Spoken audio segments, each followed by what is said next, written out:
Friends எல்லோரும் எப்படி இருக்கீங்க? இன்றைக்கி புதுவிதமான எறா தொக்கு பண்ண போகிறேன். புதுவிதமானதை எல்லோரும் செய்ய வேண்டியதுதான். நான் ஒரு செய்கிறேன். ஃபஸ்ட்டு கடாயில் எண்ணெய் ஊற்றி, இந்த எண்ணெய் ஏன் சிகப்பாக இருக்குன்னுலாம் நினைக்காதீங்க. நான் பாமாயில் வாங்குறதுனால இந்த எண்ணெயை நான் காய்ச்சி க்ளீன் பண்ணி வச்சு ஊற்றுறேன். அதனால் நீங்கள் எதுவும் நினச்சிக்காதீங்க.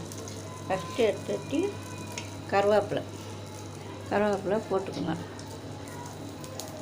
கருவேப்பிலை போட்டு மூஞ்சட்டி வெங்காயம்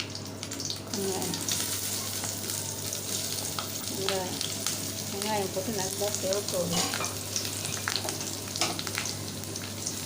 வெங்காயம் நல்லா செவக்க ஊற்றி அதில் கொஞ்சம் உப்பு போடணும். உப்பு போட்டு நல்லா செவக்க விடணும். நல்லா செவக்க விடணும். நல்லா செவந்துச்சுன்னா, இந்த எண்ணெய் ஏன் சிவப்பாக இருக்குன்னா கேட்காதீங்க. இந்த எண்ணெயை நானாக வீட்டில் நல்லா புளியெல்லாம் போட்டு மிளகு போட்டு எல்லாம் காய்ச்சி வச்சுக்கன்னா நம்ம பாமாயில் யூஸ் பண்ணுறோம்ல, அதனால் உடம்புன்ட்டு நான் எண்ணெய் காய்ச்சி க்ளீன் பண்ணி வச்சுருக்கேன். அதனால் எண்ணெய் அப்படி தான் இருக்கும். ஏன்னா வெறும் பாமாயில் சாப்பிடக்கூடாது. அதனால் நல்லா வெங்காயம் நல்லா செவந்துட்டு நல்லா சுத்தமாக சிவப்பாகட்டும். சிவப்பானது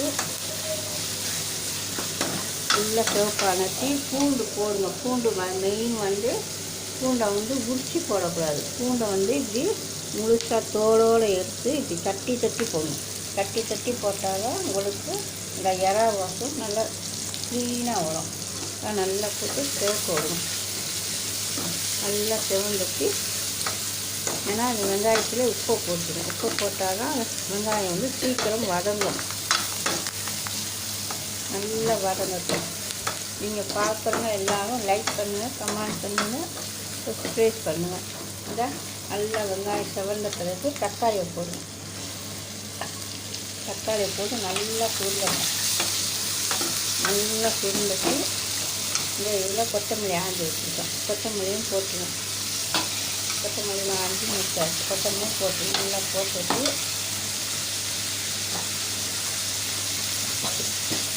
இதில் மஞ்சள்தூள் மிளகாத்தூள் போட்டுக்கணும். நான் கம்மியாக தான் மிளகாத்தூள் போட்டுட்டேன். அவங்க காற்றுக்கு தகுந்த மாதிரி யார் எப்படி போடணும் அது போட்டுடுங்க. நல்லா சுருட்டு கொஞ்சோண்டு மஞ்சள்தூள் நான் காட்டுகளும் கொட்டி கொஞ்சமாக தான் வச்சுருக்கேன். நம்ம தேவைக்கு ஏற்ற மாதிரி போடணும். நல்லா சுருண்டு சிவப்பாக வந்துட்டு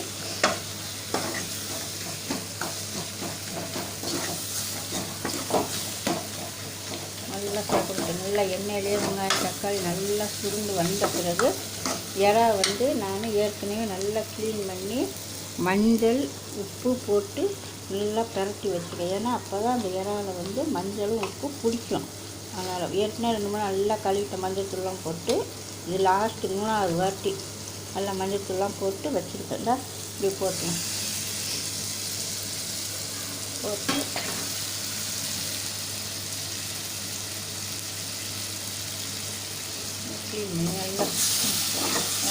நல்லா ஒரு சாம்பார் வச்சுட்டு எறா தொக்கு பண்ணால் நல்லாயிருக்கும்.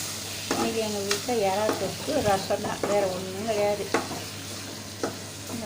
நல்லா சுருண்டு எண்ணெய் நல்லா மேலே வந்துட்டு இறக்கிட்டு நல்லா சுட சாம்பார் வச்சு சாதம் வச்சு எறா வச்சு சாதம். இன்றைக்கி ஞாயிற்றுக்கிழமை சாப்பாடு 3 இறங்கும்.